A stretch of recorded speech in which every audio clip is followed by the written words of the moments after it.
புதுச்சேரி கடற்கரை சாலையில் பொதுமக்கள் செல்வதற்கும் வாகனங்களை நிறுத்துவதற்கும் சில சாலைகளில் தடை விதிக்கப்பட்டுள்ளது.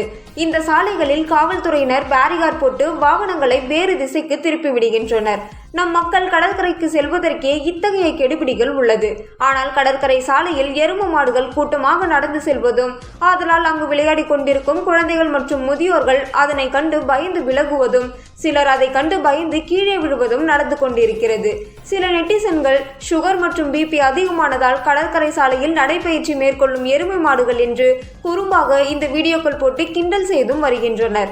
மக்களுக்கு கெடுபிடி போடும் காவல்துறையினர் இதை கட்டுப்படுத்த தவறியது ஏனோ என்று பொதுமக்களும் சமூக ஆர்வலர்களும் கேள்விகளை எழுப்பியுள்ளனர்.